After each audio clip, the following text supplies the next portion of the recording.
And I want to welcome into, so Jim, I hope I get this right, Jim Linsenmeyer. Yes. Close Great. enough? Great. Perfect. And he joins us right now. You're the new director of the Innovation? Executive director of the Innovation Center, both the Innovation Hub downtown and the Innovation Center on campus. All right. And also we have with us, who will be weighing in a little bit later on, Russell LaAsmar, who was with us on the show a couple of months ago. Russell, welcome back to the show. Thanks for having me back. Let me crank up your microphone a little bit there. All right. So let me, for those who don't know, talk about the innovation program overall at the University of Charleston. Well, we have two different missions, if you will, Dave. The Innovation Hub downtown, let's call that the external focus. And that is to serve existing small businesses in the Kanawha Valley. Whereas the Innovation Center on campus is internally focused with a Innovation Scholars Program. And again, that center on campus is to serve students, faculty, and staff. So talk about, I mean, people throw out that term in higher education, innovation. What does innovation mean in the year 2025? Well, it's a great question. And this is day 7 for me.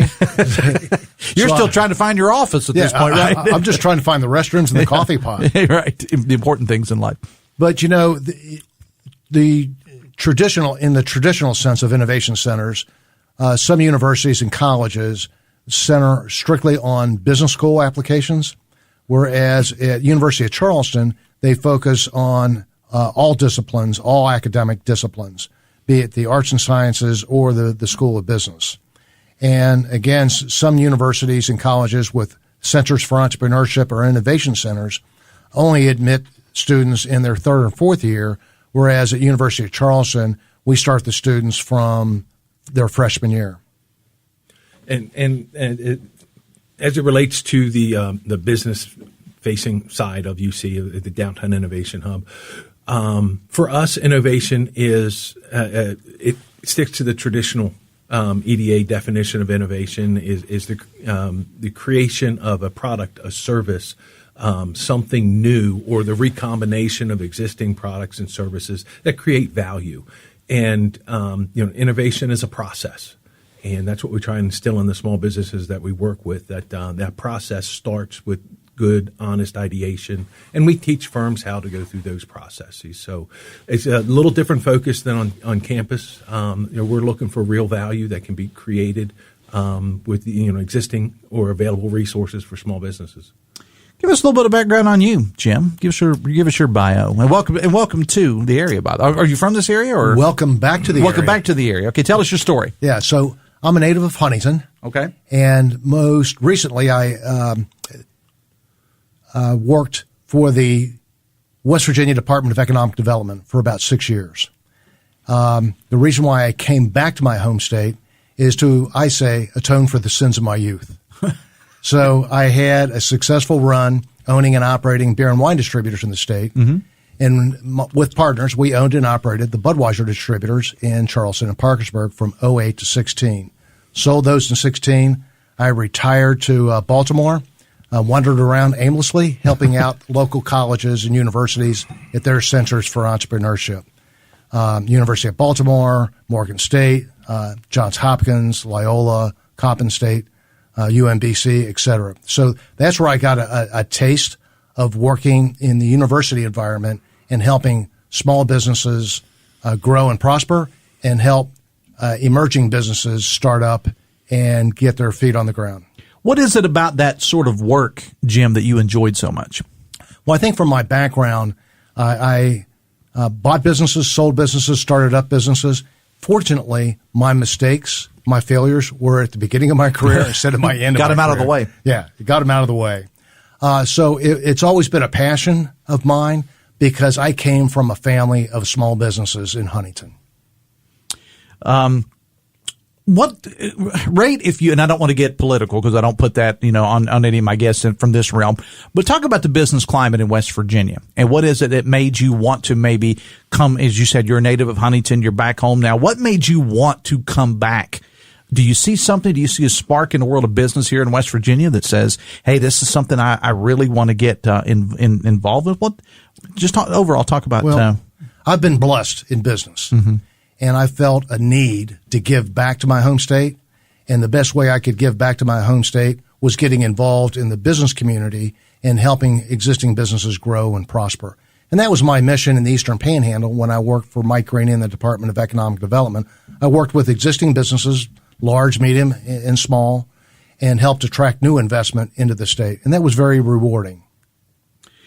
I do want to remind you that the Dave Allen Show on 580 Live is brought to you in part by Morgan & Morgan. If you're injured, hire Morgan & Morgan, America's largest injury law firm. Where can people learn more about on the website, things of that nature, about things you got going on? That I know Russell's got some things he wants to talk about as well. So yeah, if you go to the University of Charleston website, you can find us, the information on the Innovation Hub downtown, as well as our cohort program, the accelerator program that we utilized to help existing businesses in the area to grow and prosper, as well as on the website you'll find more information about the Innovation Scholarship Program on campus.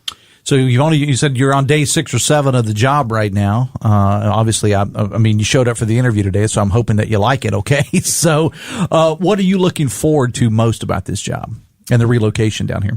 Well, number one, we have a beautiful innovation hub downtown, 2 stories, that is underutilized, and we want to make sure that we promote the programs that we currently run, as well as be open to utilizing that facility for the business community and the organizations that serve the business community. Russell, I think you had some things you wanted to add. You got some things going on. We do. We have some exciting things going on. We currently have a cohort in flight right now. So what now explain to the folks, I had you on the show a couple of months ago, as yes. I said, when you talk about cohort, what exactly do you mean here? We use the term cohort to represent a group of small businesses. So we're in the middle of a cohort right now. So this group of small businesses is going through our Business Accelerator program. It's a 6-month-long program that meets once face-to-face per month at the Downtown Innovation Hub at the corner of Lee and Capitol.